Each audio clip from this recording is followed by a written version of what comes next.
दोस्तों नमस्कार, आप देखते रहे न्यूज एसीपी नेटवर्क की खबर। उत्तर प्रदेश के डिप्टी सीएम ने सरायकिल की धरती पर कमल खिलाने की जनता से की अपील। कौशाम्बी। उत्तर प्रदेश के उप मुख्यमंत्री केशव प्रसाद मौर्य ने कौशाम्बी के सरायकिल की धरती से कहा, कौशाम्बी में नहीं पूरे भारत पुनः भारतीय जनता पार्टी पूरे देश में प्रचंड बहुमत से तीसरी बार सरकार बनाने जा रही है, तो क्या कौशाम्बी से कमल खिलाने में चायल विधानसभा, मंझनपुर विधानसभा से राथू विधानसभा से खिला दो। मैं गारंटी देता हूं कि बाबागंज और कुंडा से कमल खिलाने की जिम्मेदारी लेता हूं। सरायकिल में श्री रामचंद्र की चौकी निकलती थी, तब सपा और बसपा के गुंडे उसे चौकी को नहीं निकलने देते थे। उसी समय में विश्व हिंदू परिषद का संगठन मंत्री था और सरायकिल की धरती पर भगवान श्री रामचंद्र की चौकी फकीराबाद के हनुमान मंदिर पर जाकर समाप्त होती थी। आज उत्तर प्रदेश नहीं पूरे देश के अंदर माननीय नरेंद्र मोदी तीसरी बार प्रधानमंत्री बनने जा रहे हैं और कौशाम्बी से विनोद सोनकर को तीसरी बार सांसद बनाकर दिल्ली भेजने का काम करिए। कौशाम्बी को उत्तर प्रदेश के 16 जनपद कौशाम्बी में से एक बनाकर देना मेरी जिम्मेदारी होगी।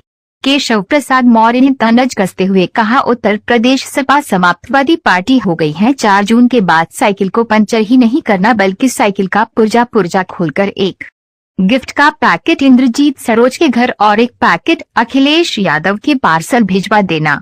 चायल। पूर्व विधायक प्रत्याशी चंद्रबली पटेल ने सैकड़ों समर्थकों के साथ जनसभा में पहुंचकर उप मुख्यमंत्री केशव प्रसाद मौर्य को पुष्पगुच्छ देकर सम्मानित किए। सरायकिल नगर पंचायत सरायकिल चेयरमैन अनूप सिंह अपने सैकड़ों लोगों के साथ आप आदमी पार्टी छोड़कर केशव प्रसाद मौर्य के जनसभा में थामा भाजपा का दामन। भारतीय जनता पार्टी के जिला अध्यक्ष धर्मराज मौर्य ने माला पहनाकर अनूप सिंह को भारतीय जनता पार्टी में शामिल किया। यूपी स्टेट से मीडिया प्रभारी पवन मिश्रा की रिपोर्ट। इस देश में गरीबों का हित करने वाले प्रधानमंत्री माननीय नरेंद्र मोदी जी 2014 में शपथ लिए हैं। आप बताओ 2014 से 2024 के बीच में गरीबों की भलाई के लिए जितना काम हुआ है, इससे पहले हुआ था क्या? नहीं। दोनों हाथ में बताओ, हुआ था क्या? प्रदेश में सपा रही, बसपा रही, देश में कांग्रेस रही। कांग्रेस ने देश में 5 साल शासन किया और सपा बसपा ने 15 साल शासन किया। कभी जाति के नाम पर रोक लिया, कभी व्यक्ति के नाम पर रोक लिया, लेकिन जब उत्तर प्रदेश में सपा की सरकार थी तो गुंडागर्दी चरम सीमा पर थी। जब बसपा की सरकार थी भ्रष्टाचार चरम सीमा पर था और इन दोनों के केंद्र में कांग्रेस बैठी थी। मैं आज आप सबसे कहने आया हूं, अगर सपा की सरकार का कार्यकाल याद नहीं है तो मैं आपको याद दिलाता हूं। जब समाजवादी पार्टी की उत्तर प्रदेश में सरकार थी, बताइए गुंडागर्दी थी कि नहीं? दोनों हाथ में बताइए, थी कि नहीं थी? मेरा नारा रहता है, मैं सपा के बारे में कहता हूँ, सपा का मतलब जब सरकार थी, अखिलेश यादव जी मुख्यमंत्री थे, तो जिस गाड़ी में सपा का झंडा, उस गाड़ी में बैठा गुंडा रहता था कि नहीं रहता था? बताओ, रहता नहीं रहता था? कौशाम्बी के विकास के रथ का पहिया बताइए समाजवादी पार्टी सरकार में ठहर गया था कि नहीं ठहर गया था?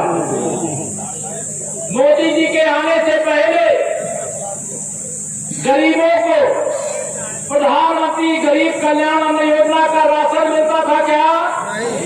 दोनों हाथ मिलाकर तो मिलता था क्या?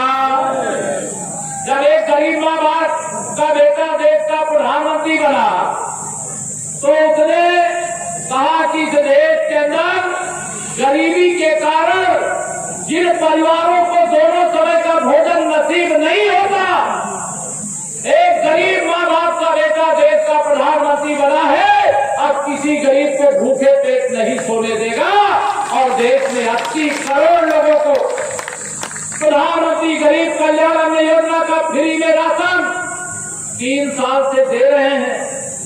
4 जून को सरकार बनते ही ये आने वाले 5 साल तक किसी प्रकार और मिलता रहेगा। अब ये विरोधी लोग कहते हैं कि हम 2024 में मोदी जी की सरकार नहीं बनने देंगे।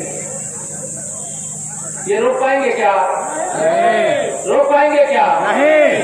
गरीबों के निवाला को छीनने की हसरत रखने वाले सपा बसपा कांग्रेस के लोगों क्या नहीं दिया कौशाम्बी के लोगों ने? लगातार यहाँ से सांसद और विधायक सपा और बसपा के रहते थे कि नहीं रहते थे? 2022 में भी थोड़ी चूक हो गई और उस चूक के कारण तीनों विधानसभा सीटें समाजवादी पार्टी के खाते में चली गई। अब सपा की साइकिल विकास कर सकती है क्या? नहीं। तो जमीन पे कब्जा कर सकते हैं, आगे की दलाली कर सकते हैं, तहसील ब्लॉक की दलाली कर सकते हैं, लेकिन मोदी जी जैसा गरीब की भलाई के लिए काम नहीं कर सकते। मोदी जी ने कहा कि इस देश के अंदर जो मेरे गरीब हैं उनके साथ ये सपा बसपा कांग्रेस के लोगों ने मिलकर के बड़ा घोटाला किया। अच्छा बताओ, जब इन लोगों की सरकार थी तो सूची बनाई जा रही थी कौन गरीब आदमी है कौन अमीर आदमी है। वह सूची बनाते समय जो गरीब था उसे अमीर दिखा दिया और जो अमीर था उसे गरीब दिखा दिया। बताइए किया है कि नहीं किया? मोदी जी गरीब माँ बाप का बेटा है, उन्होंने सब पता कर लिया कौन कौन अमीरों को गरीबों की सूची में शामिल किया है, उनको बाहर करेंगे और 4 जून को सरकार बनने के बाद 3 करोड़ प्रधानमंत्री आवास और देने की शुरुआत करेंगे। जिनको मिल गया उनको बधाई और जिनको बाकी बचा है वो 4 जून से उसकी शुरुआत हो जाएगी। अच्छा बताओ, मोदी जी के आने से पहले क्या सभी गरीबों के घर में बिजली लगी थी क्या? और मोदी जी के आने के बाद कोई गरीब ऐसा है क्या जिसके घर बिजली ना लगी? बताओ, लगी है कि नहीं लगी? मोदी जी ने कैसे यह बात आई उनके मन में कि मैं गरीब माँ बाप का बेटा हूँ, प्रधानमंत्री आवास में रहता हूँ और मेरे घर में बिजली जलती है, लेकिन मेरी गरीब परिवारों में बिजली नहीं जलती है। उन्होंने संकल्प लिया कि जब तक एक एक गरीब के घर का अंधेरा दूर नहीं कर दूंगा तब तक चैन से नहीं बैठूंगा और हर गरीब के घर में बिजली लगवाने का काम करूंगा। गैस का सिलेंडर, अच्छा बताओ, कोई सोचा था क्या कि गैस का सिलेंडर गरीब के घर में भी पहुंचेगा, चूल्हा पहुंचेगा, गैस के चूल्हे में रोटी बना पाएंगे? सोचा था क्या? आज गरीबों के घर में भी प्रधानमंत्री उज्ज्वला योजना का गैस कनेक्शन है और मोदी जी ने आर्डर दिया था हम लोगों को, कहा कि मेरी गरीब माताएं बहनें गैस भरवा नहीं पाती हैं, जिन्हें उज्ज्वला योजना का कनेक्शन दिया है उनका गैस भरवाने के लिए दिवाली पर और होली पर पैसा सरकारी खजाने से दो। हम लोगों ने उत्तर प्रदेश को उसकी भी शुरुआत कर दिया। मेरे मोदी जी 3 करोड़ दीदियों को लखपति दीदी बनाना चाहते, मालूम है महिलाओं को नहीं मालूम है? 3 करोड़ को बनाना चाहते। अब वो शुरुआत हो गई। अब ये सपा बसपा कांग्रेस वाले सोचते हैं कि अगर ये महिलाएं लखपति बन गई तो ये तो साइकिल पंचर कर देंगी, हाथी को खदेड़ देंगी। मोदी जी ने तो तय कर लिया है कि हम लखपति दीदी 3 करोड़ बनाएंगे। जो ई रिक्शा चलाती है वो हवाई जहाज चलाने पायलट बने, इसका भी रास्ता साफ करेंगे। मेरा नौजवान उसको रोजगार की, व्यापार की